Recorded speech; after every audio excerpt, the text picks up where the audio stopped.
Resolution 544-14. Request the Planning Director, Manager, Chief Engineer of the Department of Water Supply and Planning Commissions to review Planning Department Rule Number 22-7 and consider expanding access to water variances for new subdivisions. Ask for a review and analysis from the Planning Director in consultation with the Leeward and Windward Planning Commissions and the Manager, Chief Engineer of the Department of Water Supply to determine if revisions to allow for expanded eligibility for applications for water variances could be applied without causing detrimental impacts to the safety and welfare of the county. Reference Communication 1072, introduced by Ms. Poindexter, approved PC-78. May I have a motion to approve Resolution 544-14? So moved. Second. Motion by Mr. Iligan, seconded by Mr. Kanuha. Any discussion, council members? Ms. Ford. Excuse me. I understand that this is a resolution having no force of law, and all it is doing is requesting these departments to get together and discuss the issue. I totally understand that. But I do not accept the basis on which this discussion is going to take place, which allows somebody who got a water variance, God knows how many years ago, if this rule were to actually be changed, it would allow this person to further subdivide the land and get more water variances. I do not accept that. There's a reason that we require water variances when people are doing something in this situation, and to further subdivide the lots is truly a developer's dream. And I can't support this. I don't support the rule change.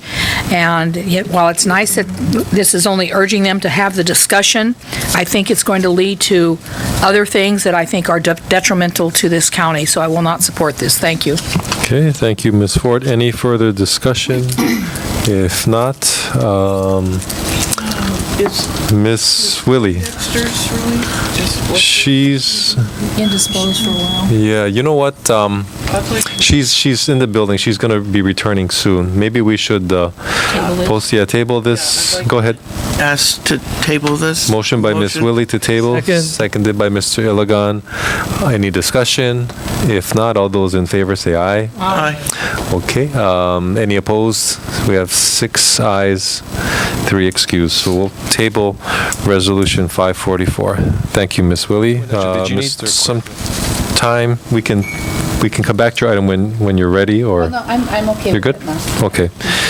Alrighty. So need a motion to remove from the table regarding Resolution 544-14. So moved. Second. Okay, so motion by Mr. Iligan, seconded by Mr. Kanuha. Any discussion? All those in favor say aye. Aye.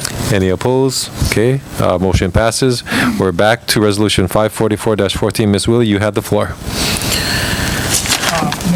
Miss, don't you want to start with Miss? Well, yeah, well, you had the floor last. I'm just asking you if you wanted it. I'll defer. Maybe I can go after. Okay, we'll take Ms. Poindexter first. Okay. This, we all know that health fairs are an integral part to our healthcare system. And at this, where are we? Oh, I'm sorry. 544. That's water variances. Oh, okay. I'm sorry. I just got back. I'm going, hello. Okay, 544. Yes, so I think at the last committee meeting that, no, it's here, 544. It's on the council first reading. Sure you don't need time, Val? I think she needs Yeah. some time. Well, I know which one it is. I know it's but the water one that we passed through the committee on the last time.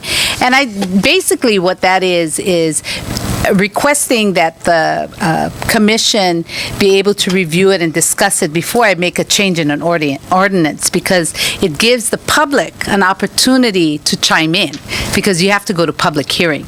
So it's not where I put in an ordinance and then people just come testify and then we just make a decision here at the council.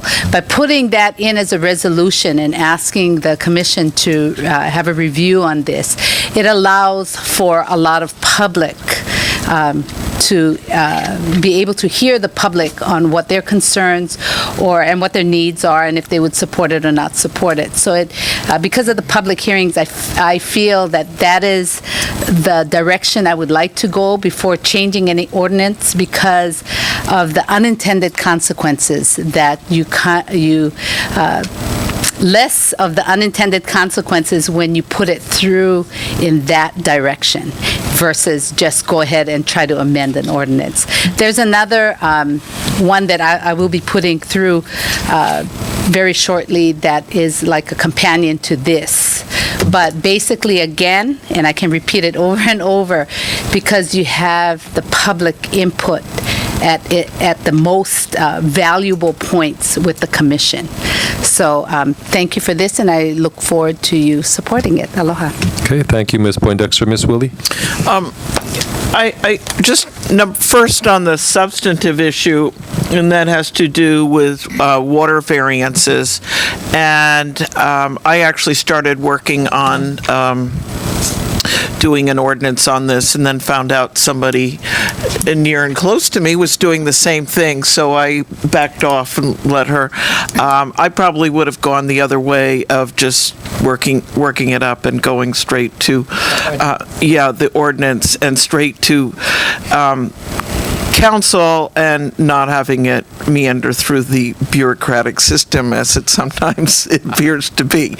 But I am deferring to Ms. Poindexter's judgment on this, and that's there are pros and cons. Let me just say that right now, a water variance, in order to do that, you need to go through the administrative system. It's very cumbersome. I handled one where it was 400 acres splitting into two 200-acre parcels, and a great deal of expense, and it would have been other lawyers handling it and consultants, and I just plowed through it. But I just find it unnecessarily cumbersome, number one, and number two, the whole idea that it's right now in department rules, which is one thing I'm going to be watching as this goes through the Planning Commission. I like to see things right in the law, and not where people are having to look at our ordinances and then go hunt and peck for something in the that the Planning Commission has. I have found where this rule wasn't even up on their site, just as the CDPs are not up on their site, and I would like to have something right there in the code.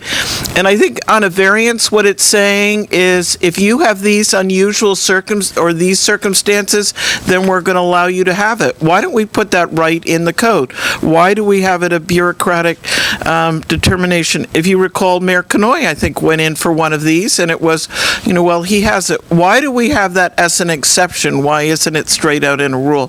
So let me just say, I'm going to defer to this, but I'm going to be looking for having something in the code, and where it's simple, where the person going in for one has the same checklist as the person behind the desk, and undermine some of this, all of this consultants and bureaucracy, and allow for more availability of these, but without allowing for some of the problems that I know Ms. Ford is concerned. But I want all of that right up front, and where everyone can read it and see what they're dealing with, and not be going into the planning department on a case-by-case basis, and having to employ a lot of consultants where I don't even feel that they're necessary. So thank you very much. I will be supporting this. I will be watching for how it comes out, and strongly looking for that it be in the code and not as a matter of bureaucratic rule on a case-by-case basis. Thank you. Okay, thank you, Ms. Willie. Mr. Councilmember Willie, you really make me smile. I just want to say I respect Councilmember Poindexter's method in including an active participation with the public and getting the commissions together with the managing general, I believe, director or manager, chief engineer of the water department. And I'm curious on the conclusion that will come from this discussion. And rather than bring it all into council and having this chaos in front of us, at least it will be worked out and have a definite written result of the meetings. So I look forward to it, and I will be supporting this resolution. Aloha. Okay, thank you, Mr. Ligon. Any further discussion? Okay, hearing none. Voice vote for this one, Mr. Roll call, Mr. Clerk, if you could.